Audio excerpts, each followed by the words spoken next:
Gue gak mau bilang dia yang terbaik, tapi yang jelas, kakinya itu bukan cuma ngoper bola, melainkan udah merampas hak cipta dari kreativitas itu sendiri. Dan di saat playmaker lain sibuk menjaga estetika lewat sirkulasi aman yang steril, Bruno Fernandes justru datang ngebawa keserakahan distribusi bola yang terlalu brutal. Di atas lapangan, dia bukan cuma ngasih umpan atau nyiptain peluang, dia memonopoli daftar rekor tanpa basa-basi. Bruno juga udah memaksa dua nama legenda sekelas Thierry Henry dan Kevin De Bruyne harus segera angkat kaki dari puncak rekor pencetak assist terbanyak sepanjang sejarah Premier League.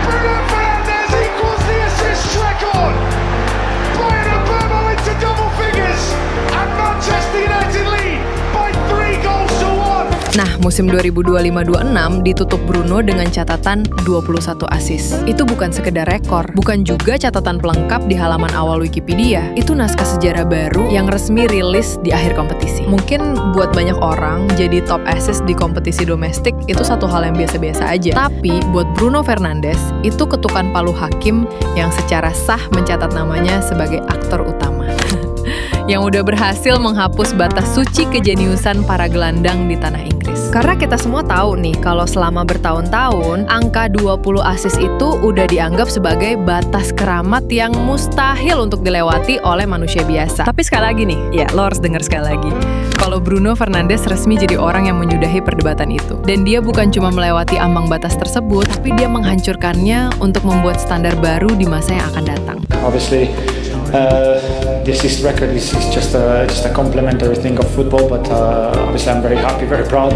There's nothing changed from what I want. Di era ketika statistik dijadiin ukuran utama untuk menilai seorang pemain, Bruno Fernandes itu paradoks yang hidup, bro. Angkanya luar biasa, pengaruhnya nyata, tapi entah kenapa semakin besar kontribusinya, semakin sering juga namanya muncul di ruang sidang opini publik. Dan itu sih yang bikin gue jadi sedikit heran, karena biasanya nih ya, sepak bola itu punya hukum yang simple banget. Kalau lo tampil hebat, lo dipuja. Kalau lo bawa tim menang, lo dicintai. Dan kalau lo mecahin rekor, ya nama lo diangkat setinggi langit pastinya. Tapi hukum kayak gitu pernah lo nggak berlaku buat Bruno Fernandes. Padahal di United, dia itu nyiptain peluang lebih banyak dari siapapun. Dia juga berlari lebih keras dari kebanyakan pemain lain. Dan dia selalu ada tiap kali Manchester United butuh penyelamat. Tapi di saat yang sama, dia juga jadi salah satu pemain yang paling sering dicela di media sosial. Dicela karena gesturnya dianggap berlebihan lah, keluhannya ke wasit dianggap cengeng lah, ataupun bahasa tubuhnya yang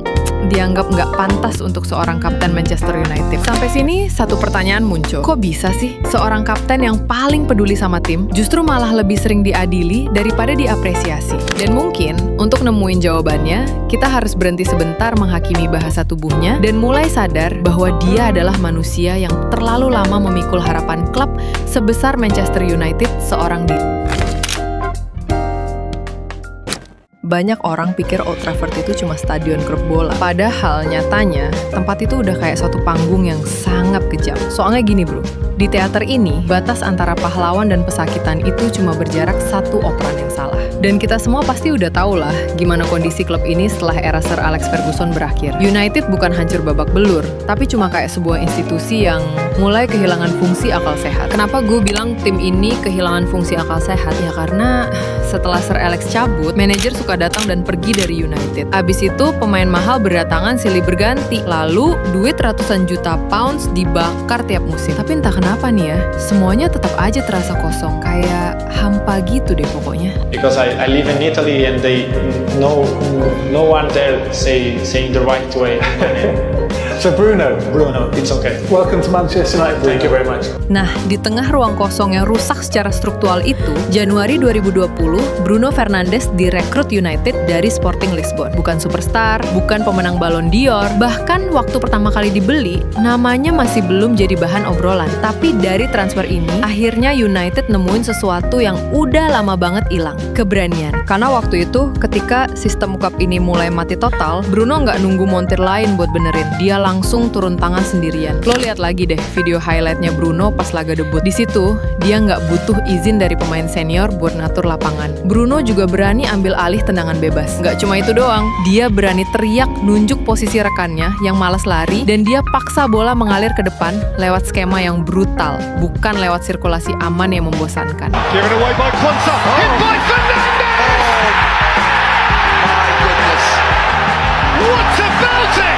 Dan insting brutal itulah yang pelan-pelan bikin United gak mati konyol. 12 gol, 8 assist, cuma dari 22 penampilan. Itu bukan dampak instan bro. Itu suntikan ego, arogansi, dan rasa lapar yang udah lama lenyap dari ruang ganti. Tapi ironisnya nih ya, keberanian Bruno yang awalnya dianggap sebagai berkah itu, perlahan justru berubah jadi kutukan bagi dirinya sendiri. Kenapa bisa jadi kutukan? Ya karena Manchester United yang malas berbenah secara struktural, mendadak nemuin jalan pintas untuk malas secara taktis. Sistem permainan tim gak lagi dibangun lewat perencanaan matang di papan strategi. 1 orang 1000 harapan, udah semacam visi sakral buat permainan United waktu itu. Ditambah, logika tim ini mulai sedikit rusak. Karena setiap kali mereka buntu, selalu ada Bruno. Setiap kali kreativitas mereka mampet, ya Bruno lagi. Dan setiap kali pertandingan mulai lepas kendali, semua mata otomatis lagi-lagi arahnya ke orang Portugal itu. Sampai ujungnya, United gak pernah sadar kalau ini bukan lagi sebuah sistem permainan. Ini eksploitasi bakat yang dibungkus tak. Karena dari awal, Bruno terus dipaksa jadi komposer sekaligus pemain perkusi dalam waktu yang bersamaan. Dia harus turun ke belakang ngejemput bola,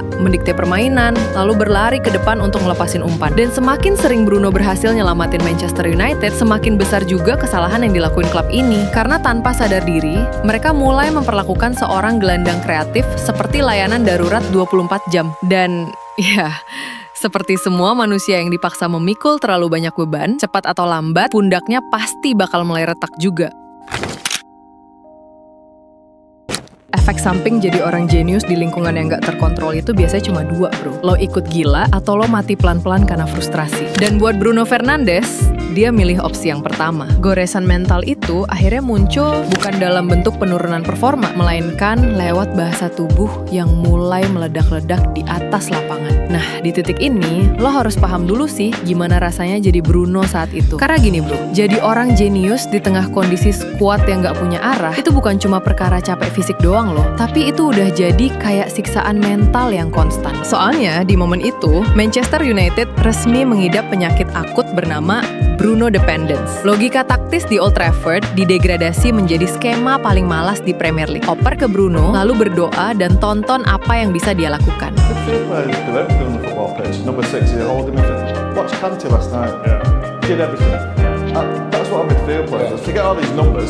He was a proper midfield player. Did everything. I don't even know what number he was. Nah, ujungnya United jadi kayak punya hukum rimba yang kejam banget. Kalau hari itu Bruno sedang wangi dan keajaibannya keluar, Manchester United berasa hidup. Semua masalah struktural klub mendadak tertutup, taktik manajer kelihatan jenius, dan 3 poin ya bisa diamanin dengan senyuman. Tapi kalau hari itu Bruno lagi buntu, kelelahan, atau dikunci mati oleh taktik lawan, Manchester United otomatis mati suri. Mereka mendadak lupa caranya menyerang, main tanpa kompas, dan kelihatan cuma kayak sekumpulan pemain mahal yang bingung kenapa mereka bisa ada di atas lapangan yang sama. Dan yang lebih gilanya lagi ya nih bro, ketergantungan akut ini ngebuat publik nyiptain standar gila yang gak masuk akal untuk dia. Bruno dituntut untuk selalu tampil sempurna 90 menit penuh di setiap minggu sepanjang musim, tanpa boleh lelah, tanpa boleh cedera. Tapi masalahnya ekspektasi setinggi itu pasti punya konsekuensi yang kejam. Karena semakin sering Bruno berhasil nyelamatin Manchester United, semakin banyak orang yang lupa kalau dia sebenarnya cuma manusia biasa, sama kayak kita. Sama-sama manusia yang punya batas kewarasan diri. Lalu ketika batas kewarasan ini mulai digerogoti pelan-pelan, Bruno seperti masuk ke dalam jebakan yang paling berbahaya dalam dunia sepak bola. Dia terlalu penting untuk diabaikan, terlalu menonjol untuk dilindungi. Dan semakin penting Bruno Fernandes untuk Manchester United, semakin sedikit ruang yang dia punya untuk menjadi manusia biasa.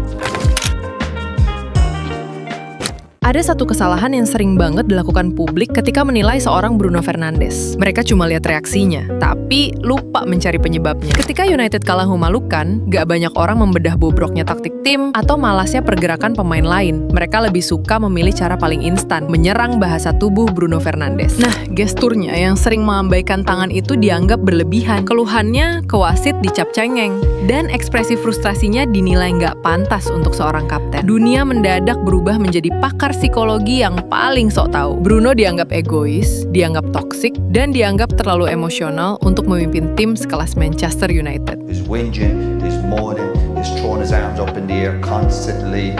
It really isn't accepting what we saw today. I'm thinking, I would take that off. Tapi hari ini, mari kita coba bedah semua kritik massal yang dangkal itu, bro. Jadi gini ya, biasanya orang-orang yang cuma nonton cuplikan video pendek di TikTok nggak akan pernah paham satu hal, bahwa bahasa tubuh Bruno yang meledak-ledak itu bukanlah sinyal kelemahan, tapi itu jeritan frustrasi dari seorang pemenang yang standarnya terlalu tinggi. Nah, kenapa gue berani bilang kalau standar Bruno itu tinggi? Ya karena kan dia itu bukan tipe pemain yang puas cuma dengan tampil bagus secara individu. Dia nggak peduli tuh kalau statistik pribadinya bagus, nggak peduli kalau namanya masuk daftar top assist, dia nggak peduli juga kalau dirinya jadi pemain terbaik di lapangan. Karena kalau Manchester United hari ini kalah, semuanya tetap terasa gagal di matanya. Dan semakin besar obsesinya untuk menang, semakin sulit dia nerima kesalahan-kesalahan kecil yang terjadi di sekelilingnya. Buat Bruno, pertandingan tuh nggak selalu hancur karena satu kesalahan besar. Pertandingan sering hancur karena akumulasi dari kesalahan kecil yang terus dibiarin gitu aja. Misalnya satu umpan yang salah, satu larian terlambat, atau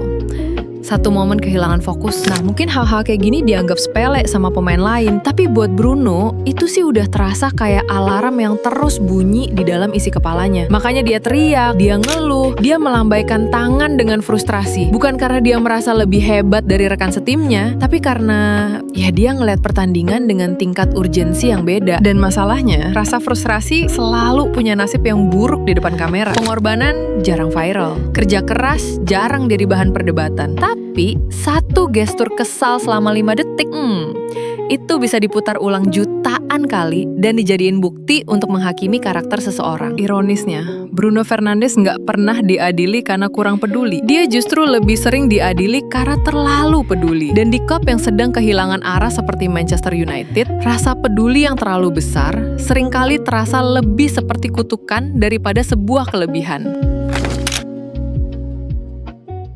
Ketika tim sebesar Manchester United terlihat udah kayak kapal bocor yang mau karam, ruang ganti mendadak berubah jadi tempat gosip yang paling berisik. Kita semua tahu, tim ini pernah dihantam badai chaos yang gak ada habisnya. Manajer datang dan pergi, ruang ganti terus jadi bahan gosip sana-sini. Hasil pertandingan naik turun tanpa arah, ekspektasi publik semakin liar. Sementara tekanan dari media gak pernah berhenti mencari siapa korban berikutnya. Nah, di dalam situasi toksik kayak gitu, biasanya sih pemain bintang punya 1001 alasan tuh untuk absen. Pura-pura cedera lah, mengeluh capek lah, atau ya sekadar main aman aja biar namanya nggak ikut kotor di media. Mereka seperti malas menghadapi mikrofon wartawan. Mereka takut dicaci fans yang ada di stadion. Captain, leader.